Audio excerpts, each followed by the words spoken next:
बताइए बिहार को विशेष राज्य का दर्जा क्यों नहीं मिल सकता? बिहार में संधि गिने हुए कारखाने हैं जिसमें कि वो तो लालू जी ने सबसे बड़े कारखाने जो हैं बिहार में आज के वक्त वो लालू जी ने दिया है रेलवे का। एक कारण बताइए बिहार को विशेष पैकेज क्यों नहीं मिल सकता?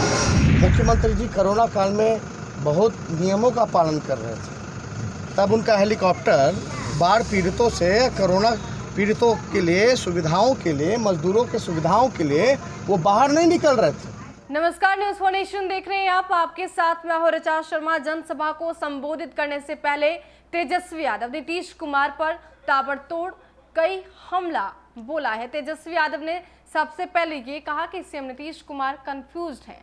पहले मैं युवाओं को रोजगार देने की बात करता था, तो अब वो मुझे देखकर खुद युवाओं को रोजगार देने की बात कर रहे हैं। वो कह रहे हैं कि अगर उनकी सरकार बनेगी तो युवाओं को रोजगार देंगे। ऐसे में उनको ये डिसाइड कर लेना चाहिए। पहले वो कह रहे थे कि यहाँ पर उस तरह से संसाधन मौजूद नहीं है, रोजगार को क्रिएट नहीं किया जा सकता है, तो अब ये कैसे कह रहे हैं कि रोजगार देंगे? क्या कुछ कह रहे तेजस्वी यादव? पहले नीतीश कुमार का कहना है कि यहाँ समंदर नहीं है, दूसरी तरफ सुशील मोदी का कहना है कि यहाँ जमीन नहीं है, और अब कल की रैली में उन्होंने कहा कि हम आते ही रोजगार देना शुरू कर दें। ऊपर से हंगामा भी हो रहा है। ये तो हाथ खड़े कर दिए ना, दो तरफ क्या बात से डर गई है? एक कह रहे हैं कि हमसे पूछ रहे कि पैसा कहाँ है, एक तरफ कह रहे वो रोजगार देंगे। पहले वही कंफ्यूज है ना, क्योंकि वो जान रहे हैं कि दिया जा सकता है, लेकिन उन्होंने 15 साल तक दिया नहीं। अब आप बताइए बिहार को विशेष राज्य का दर्जा क्यों नहीं मिल सकता? एक कारण बताइए बिहार को विशेष पैकेज क्यों नहीं मिल सकता? बिहार को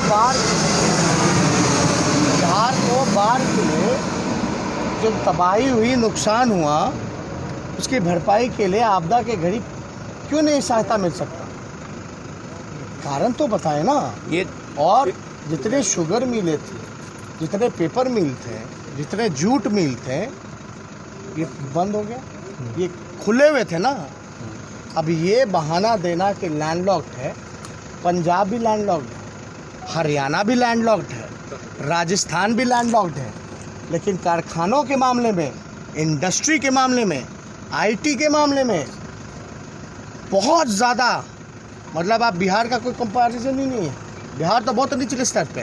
तो आप नीतीश कुमार जी अगर लैंडलॉक्ड का हवाला देते हो तो आपको तो कंपेयर लैंडलॉक्ड स्टेट से भी करना पड़ेगा। आप आंकड़े निकाल के देख लीजिए। बिहार में संधि गिने हुए कारखाने हैं जिसमें कि वो तो लालू जी ने सबसे बड़े कारखाने जो हैं बिहार में आज के वक्त वो लालू जी ने दिया है रेलवे का।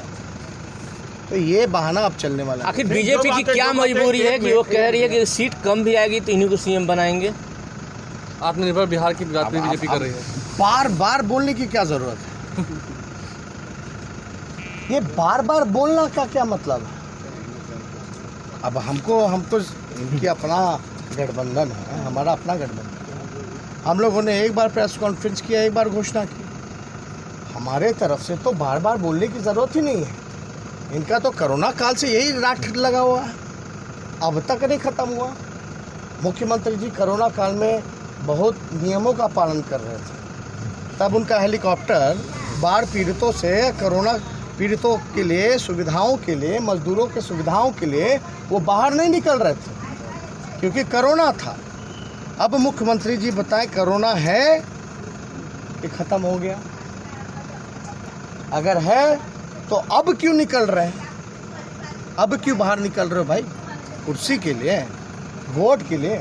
जब सेवा करने का मौका था तब तो निकले नहीं। जब इंतज़ाम करने का मौका था, आंसू पोंछना था गरीबों मजदूरों का, श्रमवीरों का, तब तो आपने पोंछा नहीं।